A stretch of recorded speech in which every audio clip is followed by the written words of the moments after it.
Welcome to NonZero World. I'm your host, Connor Eccles. In a few minutes, I'll be joined by NonZero Editor-in-Chief Robert Wright to discuss all of the biggest foreign policy news of the week, but first, here are some of the headlines. Israeli soldiers fired warning shots near a group of diplomats in the West Bank, Israel's military said, explaining that the gunfire was meant to push the delegation back to its quote-unquote approved route. The disruption occurred as some in the delegation, which included officials from Europe, Asia, and the Middle East, participated in media interviews in the Jenin refugee camp. Israeli forces have conducted numerous deadly raids in Jenin in recent months. Kaja Kallas, the European Union's top foreign policy official, demanded that Israel hold the shooters accountable, adding that, quote, "Any threats on diplomats' lives are unacceptable." President Trump inaugurated the Golden Dome missile defense project, which would put American weapons in space for the first time, and appointed a four-star Air Force general to oversee it. China warned that the Golden Dome would, quote, exacerbate the risk of turning outer space into a battlefield and starting an arms race, end quote, and Russia said the project underlines the need for renewed U.S.-Russia talks on nuclear weapons and other issues of strategic stability. The Golden Dome, named after Israel's Iron Dome system, would combine land-based and space-based military assets. Newspapers around the country published a summer book list consisting mainly of titles that were products of AI hallucination. The 15-book list, which ran in the print edition of the Chicago Sun-Times, the Philadelphia Inquirer, and several other newspapers, included 10 non-existent books, some attributed to such venerated authors as Isabel Allende and Percival Everett. The list was supplied by Hearst-owned King Features, which sells syndicated content like comic strips and puzzles. The Sun-Times apologized for what it called a learning moment. President Trump signed into law the Take It Down Act, which criminalizes the sharing of sexually explicit AI deepfakes and other non-consensual intimate images. The bill breezed through Congress despite concerns from civil liberties groups that some provisions, like requiring platforms to remove flagged content within 48 hours or face fines, could chill speech. Trump inflamed those concerns in March when he said in a seemingly joking tone that, quote, I'm going to use that bill for myself, too, if you don't mind. Because nobody gets treated worse than I do online. Nobody. The world's tropical forests were destroyed at a record rate in 2024, releasing more greenhouse gases than are emitted annually by the European Union, according to a new study from researchers at the University of Maryland. Wildfires, once rare in the tropics, caused much of this destruction, bolstering the theory that climate change is leading to a feedback loop. In this scenario, warming temperatures create conditions for fires that are, quote, much more ferocious than they've ever been, end quote, as an analyst at the World Resources Institute told the BBC.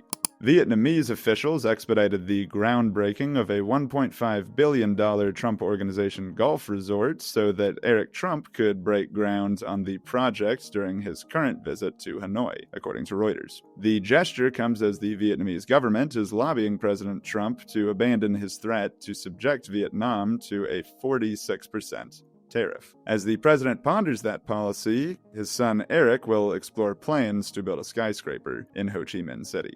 Now let's go to my conversation with Robert Wright, in which we talk about everything from Israel to Ukraine and, of course, a little bit of AI news. I hope that you'll stick around.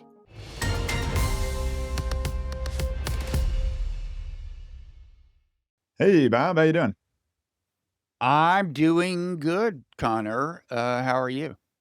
Pretty good. Thank you for joining on this fine edition of NonZero World, the weekend edition of the NonZero podcast, which is your podcast after all. So people will probably recognize you as a special guest. I'm very special, Connor, as you know. It's so great to be here. Such a classy joint. I know you always like wear button down blue Oxford shirt, and so I'm wearing a button down white Oxford shirt. I thought like it would be a little too weird to go blue. But I hope I'm up to the, like, did I get past the velvet rope here? Am I Yeah, I think worthy? so. I think so. I think you've made it into. I think you've made it into the room. That is the challenge of non-zero world is that there just has been a shortage of classiness on the rest of the podcast. I'm sorry, Yeah. right? So I thought that I'd spiff it up a little bit, and I'm glad that the message has gotten across. Yeah. I mean, the reason this platform, we're recording on Zencaster now, it has like a waiting room, and that's so you can evaluate the people, right? Because most of them Exactly. do Yeah. not get in, Yeah. right, into the actual session. Yeah. Yeah. No schlubs in non-zero world. We're a very serious. No. We're a very serious podcast. Anyway, why don't I go ahead and get us moving a little bit? So the biggest news of the week, the various biggest news lines have kind of surrounded Israel in various different ways. I mentioned in the headlines at the top of this show the Israeli soldiers who in the West Bank shot towards some diplomats, creating a lot of furor. There was, of course, also the tragic news of two Israeli diplomats here in DC who were murdered, kind of gunned down, coming out of an event that has been described in various ways, but that was sponsored by a group whose mission I think is primarily, related to Judaism and advancing sort of Jewish issues. So it's been this really challenging sort of moment where you're seeing a lot of backlash against Israel's actions in Gaza, which have continued to escalate, and you're seeing it hitting sort of members of the Jewish community here in DC. And I mean, it's stark. It's like I'm like a 20-minute walk from where that shooting happened, probably right Mm-hmm. now where I'm recording. So it definitely has left quite a mark. And anyway, yeah, I'm kind of curious. Do you have any thoughts on that broad topic? Yeah. Well, it's sad, obviously, and it is disturbing because although this guy isn't representative of any kind of broad. He's not representative of the pro-Palestinian movement broadly. Still, as very dedicated and passionate movements continue, there's bound to be some extremists in them, and so this is exactly the kind of thing you worry about. The And I guess the one thing I would say that's probably not being said all that widely is I would like to see a little more discussion um, about the connection between the Gaza war and the likelihood of things like this happening. I think, first of all, obviously, all criminal and moral blame for the murders falls on the murderer. He should go to jail for a long time. But I personally think whenever you have a tragedy like this, it makes sense to go back and ask whether there are things you can do in the future that will make things like this less likely to happen. So in other words, trace out the causality as thoroughly as you can. It kind of reminds me of the Ukraine war. After the invasion, I did something pretty unpopular, as some other people did, which is to talk about what we considered missteps in U.S. foreign policy that had made the invasion more likely. And I said, look, Putin invaded. He's the one who broke the law. But we should ask, was NATO expansion a mistake? Was this a mistake? And so on. I thought they were mistakes and that we could learn from that. But so it's very much an analogous situation. People are reluctant to attribute things like this to anything other than, the murder's malign motives, which is certainly fair in itself.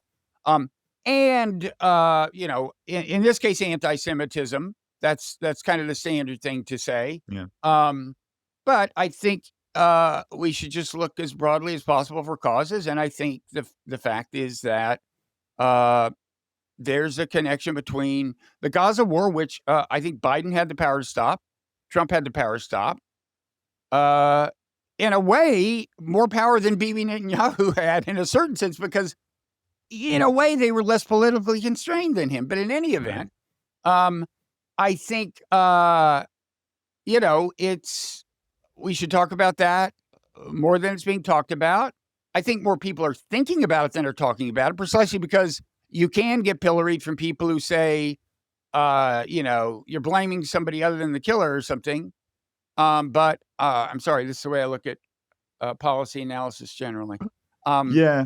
I mean, one thing I would add is that that this principle I think that you're laying out maybe is best used if you're applying it sort of across the board to a lot of these issues and other places that we've seen violence back here in the U.S. We saw Palestinian students shot. I think it was in Vermont last year for seemingly related motives to being Palestinian. We had a Palestinian child who was shot and killed in Chicago in the early days of the war, seemingly related to all this. And all of it comes down to when there is tension abroad, when there is high levels of conflicts that rend the U.S. like this. I mean, you get these violent attacks that are terrible and that are nightmarish, right? And that are a direct result of these tensions that continue in countries that, even if they're far away, clearly have this very strong emotional impact here in the U.S.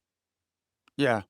No, I mean, another kind of analogy is the terrorist incidents that thankfully became less common, the so-called homegrown radical Islamist terrorist incidents. I was inclined to point out that if you looked at what these people actually said about their motivations, it often had to do with the fact that the U.S. was bombing various Muslim countries, had intervened in various Muslim countries, and we should take that into account if we want to reduce the frequency of these things. That was similarly unpopular in some corners, but I do think that's the way you need to approach these things. And I really think in this case, it would be good for Israel, as well as the United States, as well as the Palestinians, actually.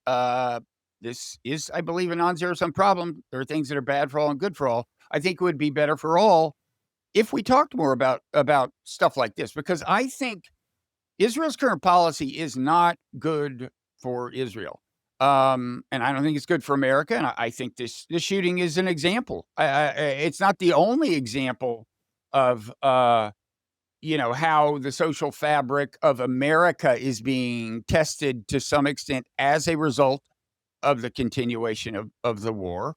But it's an example of that. And as for Israel itself, there was a piece in The Economist, maybe by Greg Karlstrom, or maybe it was just an unsigned lead about it was something like Israel. What was it? Israel Unchained or something. The point was Israel was just like going after everybody, kind of. I mean, they're bombing Syria. They feel no constraints because the opposition has been so degraded. And I personally don't think that is good long-term policy. I've had Ron Campius on a few times, veteran correspondent for the now retired for the Jewish News Service, JTA, and we've talked about this, and he agreed with me that the Israeli mindset is kind of like, look, they're going to hate us no matter what we do. We have to be as tough as possible. We're in a tough neighborhood, and so we're going to do it, and we're not going to care. And I just think that's a tragic mistake to think they're going to hate you no matter what they do. I mean, just look at the polls over the last few years. You may be an unfairly hated nation, but the amount of hatred can go up and down, and it's gone up. And it was common in news reports here's actually, I have the lead of a New York Times piece, which overall is not a bad piece, but the breaking story in the New York Times was, the lead is the slaying of 2 Israeli embassy aides on Wednesday outside a Jewish museum in Washington was an extreme example of what law enforcement officials and others call a global surge in anti-Semitic incidents that emerged after Hamas terrorists killed more than 1,200 people and seized 250 hostages on October 7th. It did emerge after that, but I do think if you do the thought experiment, where suppose Israel had responded with much more restraint, and I'm not saying that given political and geopolitical constraints, this was even possible, but as a thought experiment, if Israel had done the minimum necessary to preserve its security in the wake of this, I think you would have seen the polls move in the other direction. There was a tremendous amount of sympathy, as I recall, immediately after the attack. Anyway. Yeah, no, it's very interesting to see the ways in which, and there's just been so much, the timing of this attack, I mean, you can't really attach it to any one thing, but obviously there's been a great increase of intensity in what's going on in Gaza. You pointed to the fact, and we included a lot of this in this week's Earthling. There's all of these different sort of governments that have become increasingly frustrated with Israel. There's been all these different people. There's even, I mean, there was a poll this week showing that among 18 to 24-year-olds in the U.S., this is a poll from Harvard and Harris, I believe, and it found that like 45%, if you ask them not, do you support like Israel or the Palestinians? If you ask them, do you support Israel or Hamas? 55% said Israel, 45% said Hamas. That is remarkable, right? Mm. That is an extraordinary shift that I think should not be underestimated in the ways that the Israeli government is evaluating its policies, because it does need to take into account the way that it's viewed abroad, and you do get the sense that they have sort of stopped at all really focusing on that. I mean, to the extent that they ever did, Israeli leaders have obviously, they recognize the scourge of anti-Semitism. They recognize that historically people have been anti-Jewish for reasons that have nothing to do with anything a Jewish person has ever done, right? But then there ends up being this conflation between Zionism and Jewishness that can be really damaging, I think, for the international Jewish community, and you hear it a lot from Jewish people in the West. You hear the conflation, or you hear the? No, you hear the concern. I mean, from especially younger, kind of more progressive Jewish people in the U.S., you hear a lot of concern that these policies are putting them in greater danger than they otherwise would be. Well, that's interesting because I think you should hear more of it, because I think they are. I mean that I think are specific groups, like If Not Now, making If that not point? now, I would certainly say that. I mean, they're a little controversial. They're certainly more, and on the, well, actually, no, what there's Jewish Voice for Peace. If Not Now, those are the two. JVP, I think, is a little more Right. radical, a little less careful in what it says than If Not Now. Yeah, so exactly. So, but both of those groups are definitely, I think, afraid of this. You see this coming out from places like, from stalwarts on the Jewish left, like Jewish Currents. I've seen arguments more along these lines. I mean, it's an important one to keep in mind, because if you've got, maybe we can move on to the regional picture here in a second instead of focusing here in the U.S. But if you've got sort of leaders of the Israeli state arguing that they represent Judaism in its entirety, then you're forcing that conflation. Yeah, it's as I think it was somebody said, the two groups that conflate Zionism and Judaism are anti-Semites and kind of far right pro-Israel people who demand certain kinds of allegiance from Jews broadly, as if it's and so on. Right. Yeah, it's sad, and it's very worrisome, and not the only worrisome thing in the world, but it's certainly not. It's this week's. It is this week's. But why don't we go ahead over to what's actually happening in the Middle East then? So, I mean, the big story coming out of the region has been generally that you're seeing a lot more pressure from European states. You're seeing even pressure from the Trump administration, at least sort of suggested pressure for Israel to kind of end its, I don't even know what to call it, its significant expansion of its campaign in Gaza, which, Barak Ravid of Axios wrote that the goal of this is entirely the flattening of Gaza and essentially the destruction of all of all buildings there. And so we're seeing a really significant escalation of the war. We're seeing a blockade that is now starting to slowly be broken down, but there's still not a significant amount of aid that has actually reached people. So I don't know. It's interesting. Do you think that we're reaching a moment where there could be a more significant break between Israel and a lot of its Western backers? Well, I think there's always been more obvious potential for that with like Europe. And Right. and you are seeing, David Lammy was saying unprecedentedly critical things this week, the foreign minister of Britain, about Israel. Um, you know, but I mean, what kind of surprises me about Netanyahu's persistence, and look, he wouldn't be the first politician to put his own political fortunes, his own political short-term survival ahead of the interests of his nation. But historically, I think one reason Israel has been able to not care that much what the world broadly thinks about it is that there was the United States, most Right. powerful country in the world, gives it cover at the UN, sends it weapons. But if you look at the polls just in America, any leader of Israel should be very concerned. Most Republicans, was it Republicans or conservatives that break down in that poll, profess conservative? Either way, it was most of them. What are you talking about? Yeah. The poll I just brought up? Yeah. The was it under 40 or under 50 on the right? Had an unfavorable view of Israel, and most Democrats and most Americans had an unfavorable view of Israel. Just put that way, is your view favorable or unfavorable? And this is new. Wasn't this way 3, 4, 5 years ago? So there's, I guess all things are possible. I would say there that the pro-Israel lobby kind of groups and donors, constitute collectively a pretty powerful force. So it's not going to be. It'll be a long fight if there's some kind of fundamental shift in American policy toward Israel. Right.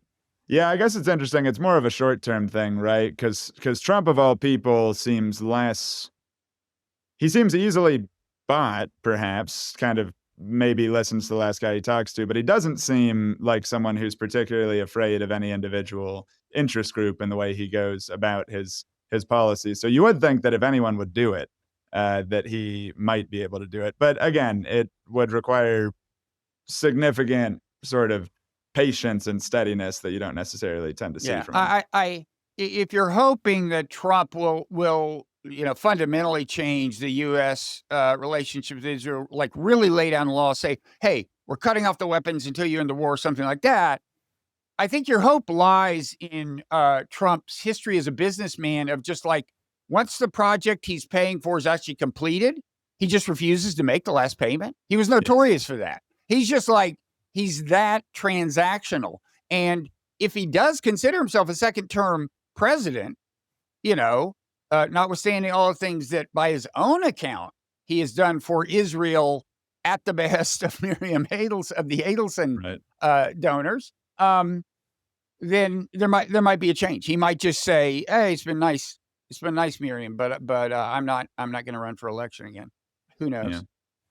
Yeah, well, anyway, it's very interesting. There's a lot going on in the Middle East, so we'll obviously be following those stories more. There's a little bit, the Iran talks, I don't know if there's so many updates, but they have continued, which is itself some sort of good sign, right? They held another, I believe it's the 5th round of talks in Rome this morning, and have been sort of making some progress. So maybe there is some hope for a bit more stability in the Middle East, at least in the near term here. I guess we'll have to follow that. I'm not sure. Did you see any significant? I haven't seen any significant news coming out of this latest round of talks. No, you wonder if Trump has the sheer competence to pull something this complicated off. He is showing some instincts I approve of in some ways, certainly taking the sanctions off of Syria. And in these talks, it's a little unclear whether he's asking for too much. You get signals both ways. But I just worry about the competence issue. Right. Yeah, well, why don't we go to, this is one that's been very interesting to me, and that has some very non-zero-y kind of themes in it, which is Trump's Golden Dome announcement this week. So we mentioned in the Earthling this week and in some previous editions that the sort of Space Force has been getting a little bit more involved in offensive or sort of just active military things. But now we're seeing that the Golden Dome missile defense system that Trump has promised to build would, for the first time, put American weapons actually in space, right? Would put interceptors that we would consider defensive, but that our opponents might not, in space, that would be able to fire down at, let's say a hypersonic missile coming towards the Right. United States. I mean, it really could be. I think this is one that's going under the radar in terms of its arms race implications. I think that a lot of people are kind of laughing at it. They're talking about the price. They're talking about maybe it will or won't be effective. And those are real questions. But I think that the potential of this to increase tensions, especially between the US, China, Russia, get more weapons in space and lead to things that are going to be pretty unpredictable. I think the potential of that is quite high. Yeah, you're right about the defense offense thing. And part of the problem is defensive weapons tend to inherently have offensive potential. If we really could build a shield that we considered leak proof, we would then have the ability to launch like nuclear strikes and stuff and not worry terribly. And they know that. Or just get belligerent at a lower level and have some confidence about our ability to survive the retaliation. Now, here's a test that I'm guessing somebody your age can't pass. Do you know, does the term strategic defense initiative ring a bell? I can pass this one. That's Star Wars. That is Star Wars. Very good. There's a reason that you're in charge of NonZero World, Connor. That's right. That's right. So yeah, that's the Reagan. I mean, I remember well. I wrote about it. It was pretty widely mocked. It was the same idea. It was a space-based missile defense system. Right. When it was less practical than now. Now, some people.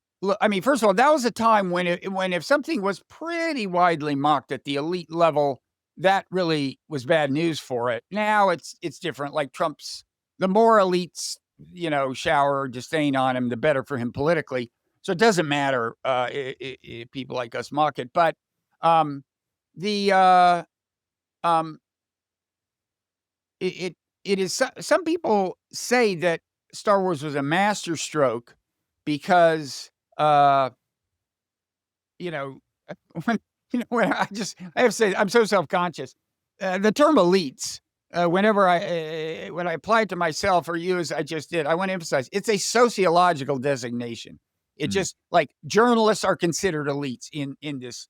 I'm not saying we have high status. I wish. I don't know. Yeah, you're too modest, Bob. I think you probably have higher status than I do, unfortunately. But we're trying to change that. That's why I have this cool background and stuff. We're thinking it could really lead to the elite flip. Yeah. No, I'm hoping that your rise will proceed faster than mine did. So anyway, there are people who look back and say, but Star Wars was a masterstroke. Because it brought the Soviet Union to the table. Suddenly they wanted to, nuclear arms talks and everything. They were terrified. It's one of the things that won the Cold War for us. Well, that's pretty conjectural, but I would say, look, there's no comparison to the Soviet Union then and China now. I went to the Soviet Union in the early 90s, shortly before it ceased to be the Soviet Union. Went in the fanciest department store in all of St. Petersburg, went to the electronics section, and at the counter, behind the glass in the counter were a bunch of vacuum tubes that people use. They would buy them and go home and repair their TV sets. Well, TV sets hadn't had vacuum tubes in the U.S. in years and years, and there were like washboards for sale, like as opposed to washing. I mean, we didn't understand during the Cold War itself, most of us, how far behind us the Soviet Union was technically. China is a totally different ballgame, okay? I do not recommend getting into a race with China on this. It'll be, at best, super expensive for both, almost certainly destabilizing, more likely to lead to war.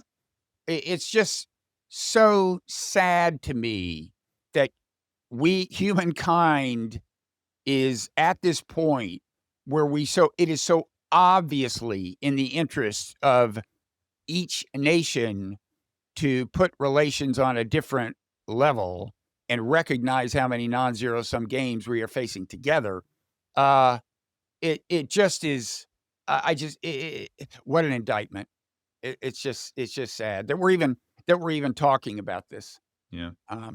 Yeah. I mean, it's so interesting too, because I guess I don't know if Trump is even thinking about those implications of potential arms race with China or anything, but it is a really big step. And also, I mean, to your point, right? China has these sort of extraordinary industrial capacities, these technical sort of advances that have been really moving quickly in recent years, and perhaps more importantly than all of that is just this concept. So I mentioned kind of that broad concept of like offensive and defensive weapons being sort of construed, a defensive weapon is construed by your enemy as an offensive weapon. But there's another thing going on here, which is just that like the entirety of nuclear deterrence, like we've said, relies on the ability of one side to be able to guarantee that it will have a second strike capability against the other, right? So that the U.S. is completely capable, without doubt, of destroying China, even if China destroys it.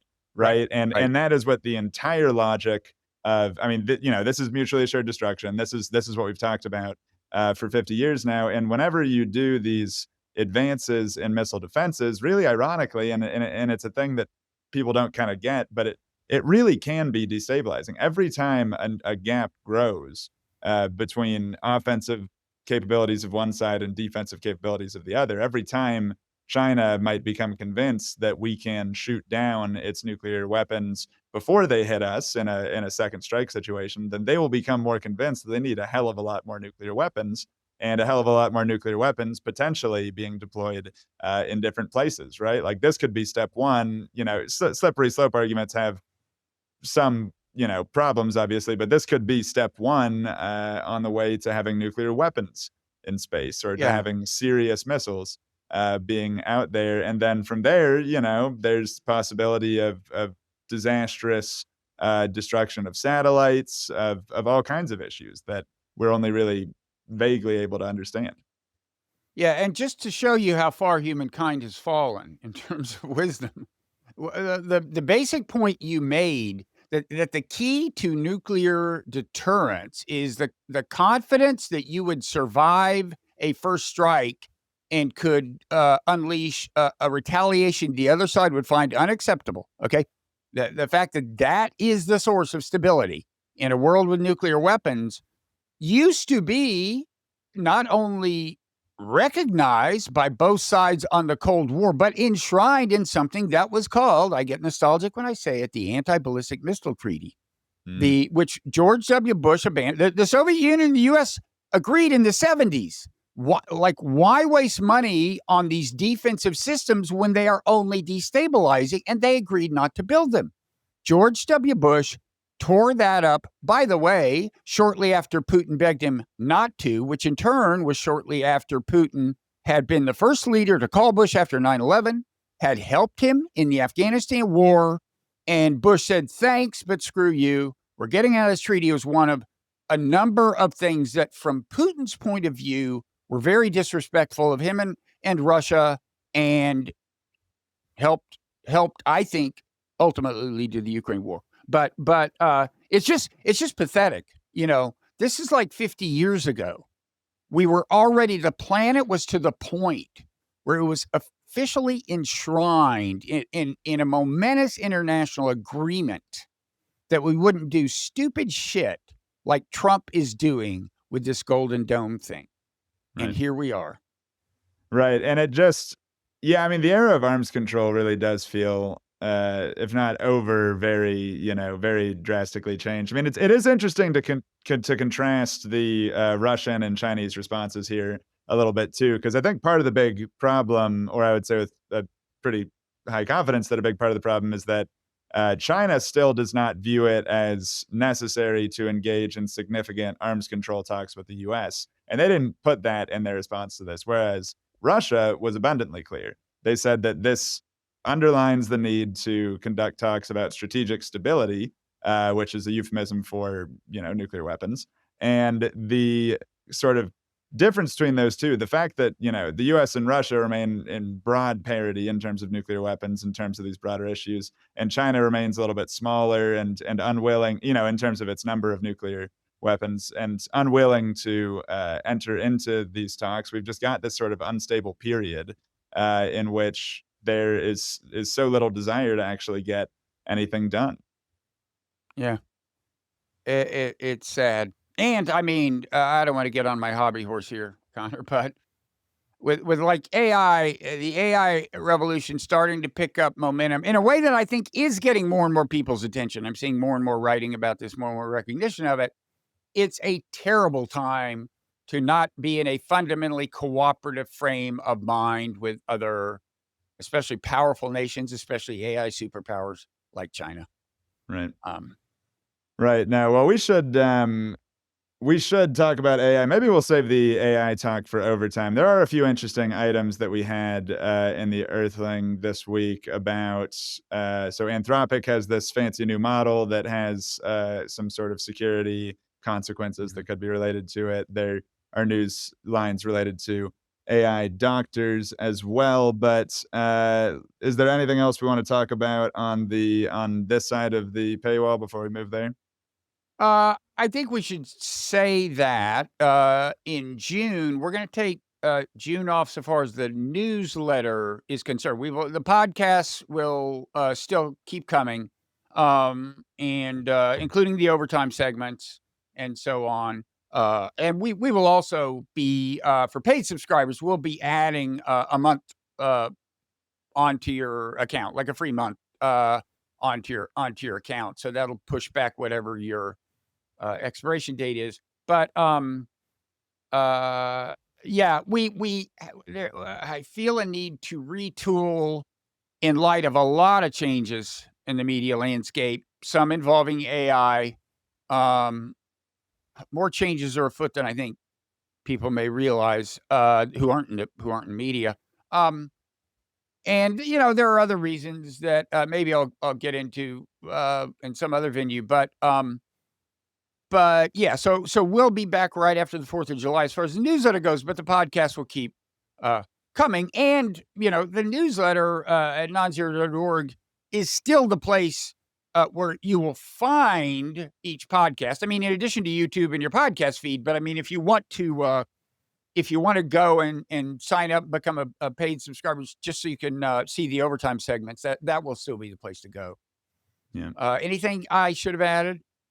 No, I think that covers it. Well, yeah, like we said, you'll get a free month, all people who are paid subscribers, or NZN members, as we should say, much classier, much classier. That reminds me, I used to work at Target, and they call you like You a worked team at member Target? there. I worked at Wait. Target back What in did the you day. do at Target? Were you a checkout I was person? yeah, I mean, I was on the floor. I like, shelves, stocked the shelves and did stuff like that. Did you answer questions from customers? I answered a lot of questions from customers. I answered a lot. They assumed that I was an expert on all things Target contained. That was not true. I was 17. Yeah. I like it would be someone would come up. A woman once came up and asked me like what bug spray she should get because she was afraid of getting Zika. I guess that gives you the time frame.